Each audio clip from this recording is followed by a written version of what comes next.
average annual value, Kyler Murray is now second behind only Aaron Rodgers on a per-year basis at $46.1 million. As far as guarantees go, again, this is according to Shefty, $160 million guaranteed for Kyler Murray. That's the second most in the NFL, behind only Deshaun Watson. We can talk about a lot of facets of this decision by the Arizona Cardinals. One thing's undeniable. Murray's a unique player. He's the only player in NFL history to throw for 70 touchdowns and rush for 20 touchdowns within his first 3 seasons in the league. But Tim, this is an eye-popper, that much is for sure. When you see where Kyler Murray, as we have Tim Hasselbeck and Robert Griffin III here on NFL Live, where you see where that list stacks up with Kyler Murray, second in terms of both average annual value and also guaranteed money, does the contract make sense to you?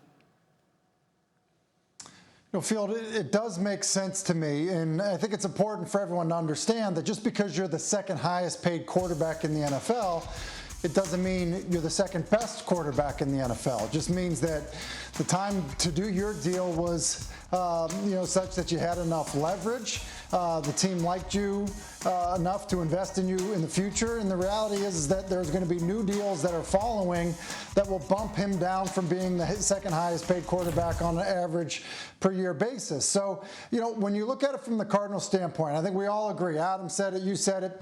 He is a unique player, one that you can build around. Is he perfect? No. Or are there some things that they would probably like to see him do as a leader in that locker room better? Sure. But when you also look at what the quarterback market's going to do, between Lamar Jackson probably getting a new deal soon, Justin Herbert on the horizon, Joe Burrow potentially on the horizon, at some point you have to realize we're better off doing this deal now than waiting for those other deals to get done. Yeah, without a doubt, guys, when I listen to this deal, the first thing that comes to mind is I'm happy for Kyler Murray. The little man got the big bag, and it's life-changing money. The problem I have with the deal itself is that if Deshaun Watson can get a fully guaranteed deal with everything that he has going on off the field, then Kyler Murray and everyone else, these top players, deserve to get guaranteed money, fully guaranteed deals, and that's not what happened.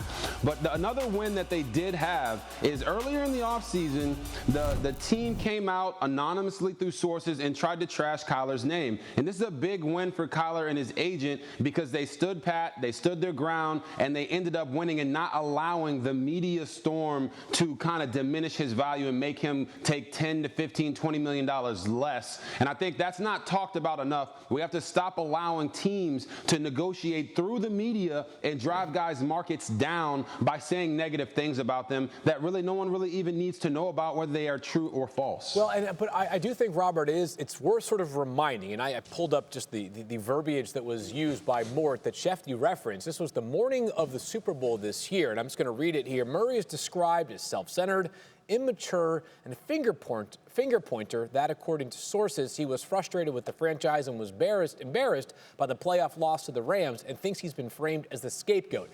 Tim, I know that $230.5 million certainly is a sign of how you feel about each other, but that story is something that I am having a hard time distancing myself from right now. How much does it matter? How much of a risk is Arizona incurring, even if they kind of had to because there could be benefit from doing it down the line? Is this a riskier deal than some of the recent quarterback contracts like the Josh Allens or the Patrick Mahomes that we have seen get done?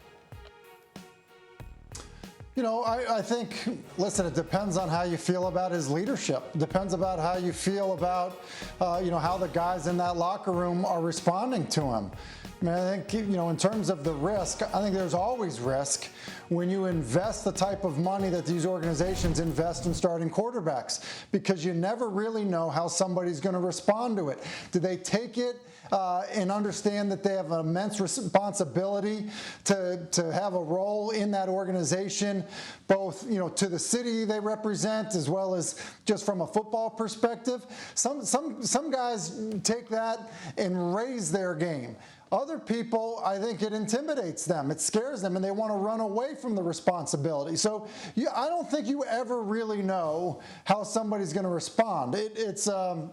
It's a feeling that the organization has to have based on their experience with the player. So, I would just say from the standpoint of, what the characterization was of Kyler Murray and his leadership or lack thereof, clearly it was superseded by what they've been able to see from him on the football field, because it's undoubtable, it's clear to everyone who watches him play that he is a special player. You know, Robert, if you were to put yourself in Kyler's shoes, and listen, you're the number 2 overall pick in the NFL draft and great success in your career, and you are reading this report, even if you don't know who the source of the report is, the perception is certainly that it's coming from inside the building. How much of a bridge do you have to gap between the player and the organization, separate from the money? The money is one thing, but these issues, if they're real, you got to handle them and address them.